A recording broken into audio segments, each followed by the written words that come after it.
Alright, Fallen Skies Homestead Preparedness Channel. We're getting ready for a big delivery here. We got Papa San over there. And she's been waiting all day. And big delivery is getting ready to come down the street, so we're going to be monitoring him. He's at the Burger King.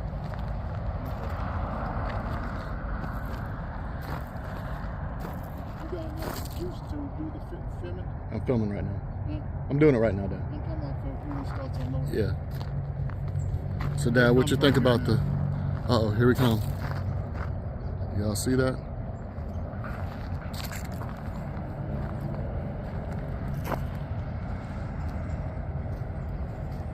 Alrighty.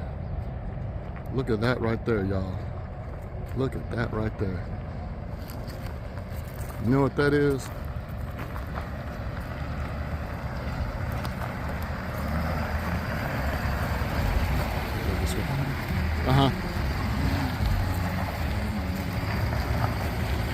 Yeah.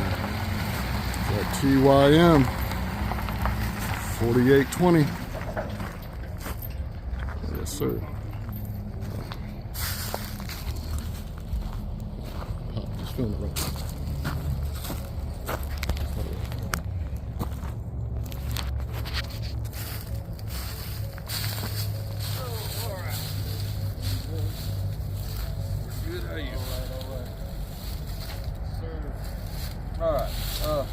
Devin said he could not remember if he already gave you the paper, the books for the tractor, and the keys.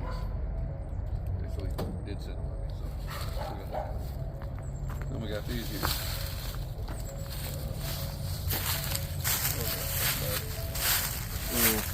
You got to put this check for this, and then this was the other. And he said you could do cash, you could write out another check, or you can call him and do a card over the phone. Do we go and get that? Alright. Okay, so if you want me to close this down, I'll go ahead and give these to you. This has got copies of them. I got the other half to drive. I just want to fly. I'll go down the road. Okay. So those will be yours. Alright. Don't. Alright, guys, we gotta go get something handled. For 8 to 10 hours operation, they're supposed to be re-greased. We usually use Lucas Red and Tacky. They also come pre-greased from the factory, so Lucas Red, okay. Yeah, that's what we use. You can use any heavy-duty grease, really. I think there's 4 or 5 on the bottom side. There's one on this pivot point right here. I don't know if you can see around me. Okay. One on the front, and there should be one somewhere back here on the back. Yeah, right here as well. Okay. And then I do believe there's a couple of small ones. Well, maybe not on this one. With it being a hydrostatic. Maybe on the other side. We'll walk over there and take a look. Okay. The strap's already thrown over.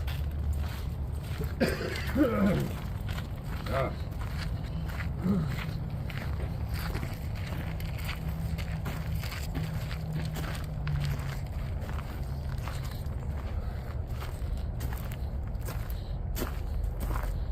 I don't see any more down there. Sometimes they'll put them on the pivot points for the brake levers and stuff. Okay.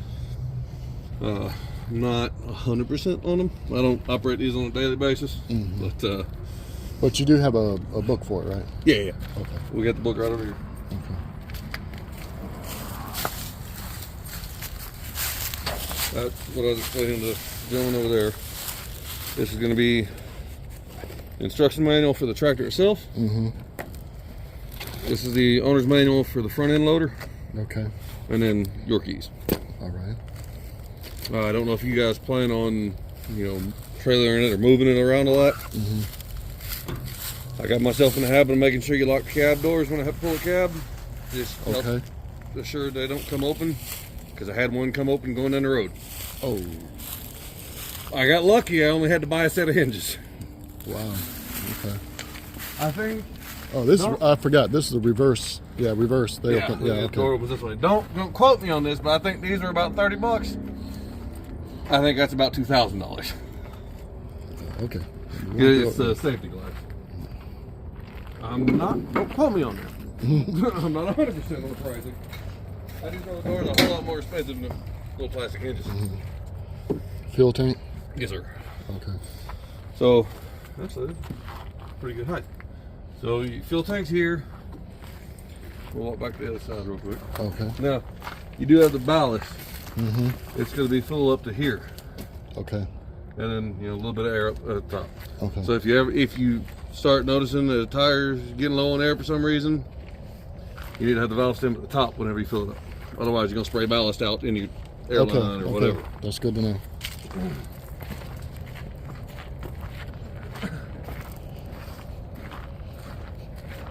You will have a couple of... You'll have oil in this. You fill it and check it from here. If I remember correctly, I do believe it's just the bottom, just like you would on a differential in a car. And then that's your drain plug. Your owner's manual is in here. Okay. There's one of these for pretty much all the major. That's gonna be the owner's manual for the bush hog. Okay.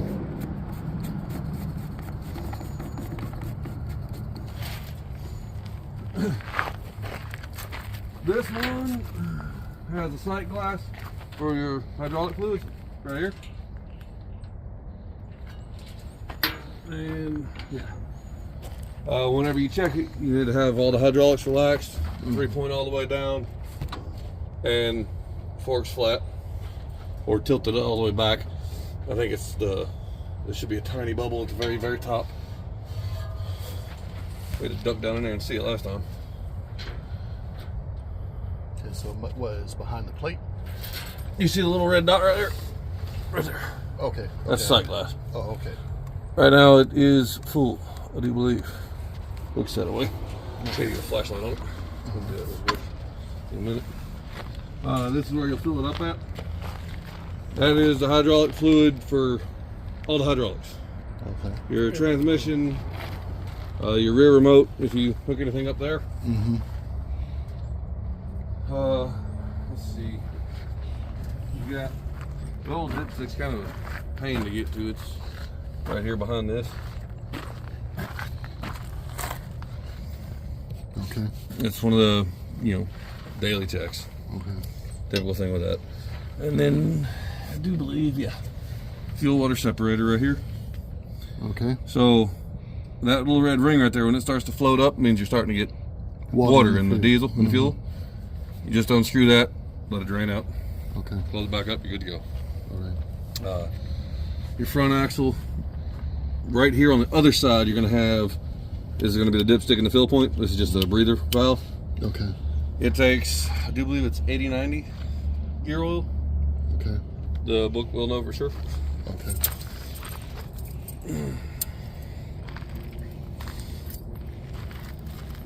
As far as the quick release for the different implements on the front, are you familiar with how that works?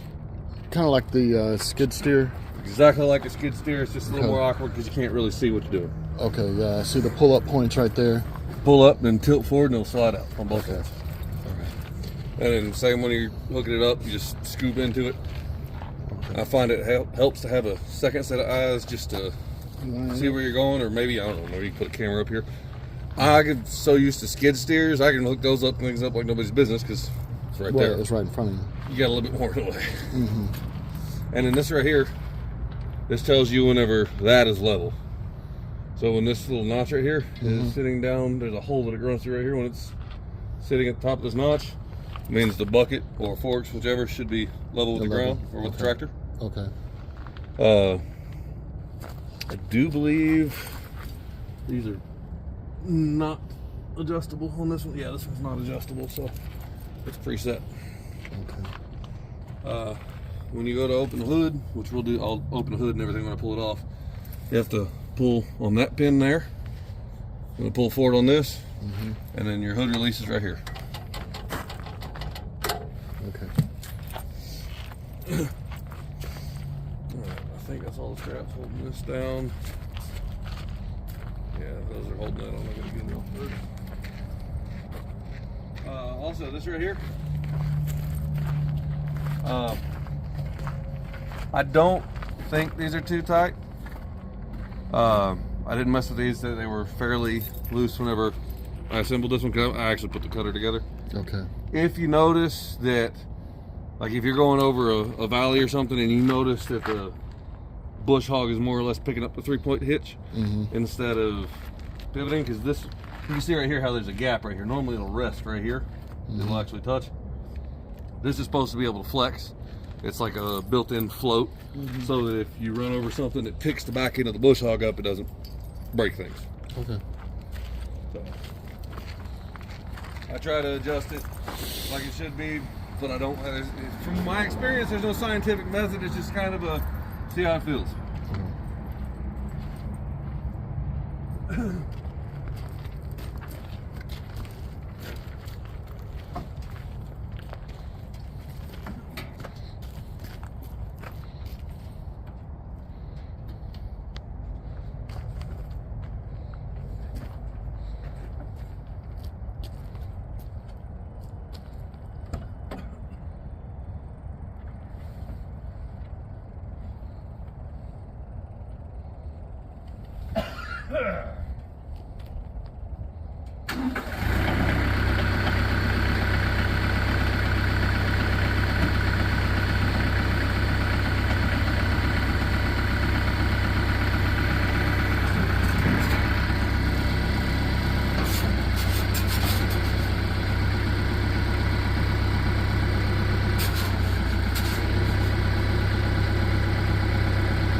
Straps on that.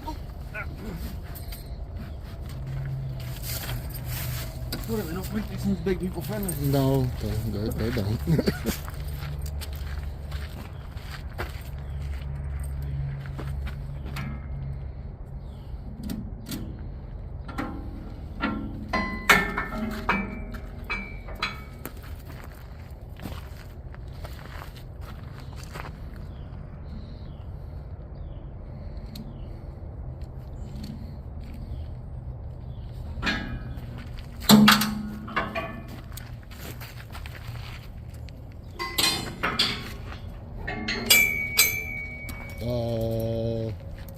We're missing something. Those old diggers? Yeah. In the back seat of the truck. Damn. Now that's something. We put that whole thing in the back seat of the truck. Yep. Wow. All right. That's called bad to the bone right there. They had it in the bucket And I had everything all nice and strapped down pretty. And then I set the forks down and everything in the bucket shifted and it was all loose. I said, That's not I ain't got time for this. I understand.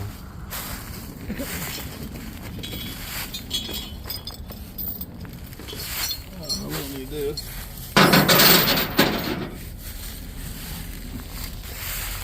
Get that out in a minute. Yeah, I'll help you with that. You have anywhere in particular you want me to set the bucket and grapple? I got to use the fork to take this off, and then I can hook the grapple up and drop the bucket somewhere else if you want me to. All right. So I guess for the time being, we'll put it right there. We'll put everything right there. Next to the stump there? Yeah. Actually, it'll just be easier just to put it right there, and then I'll transfer it to the backyard. Right by the power pole? Yeah. Okay. I don't think it'll be my way. Oh. Never mind. Yeah. Yeah, Pops, can you just turn that way? Can you get out? Another way he's going around. I got the threader up. I can go ahead and pull it around, then unload this after. That way I can put everything just right here if you want. Yeah, because the reason why I was doing that so you could make that loop around. Right, yeah, because I'll take every bit of that coming around with this truck. Yeah. So let's put those ramps up. I'll go ahead and start to make that loop, and then we can have this spot here open for the ramp. Okay, all right.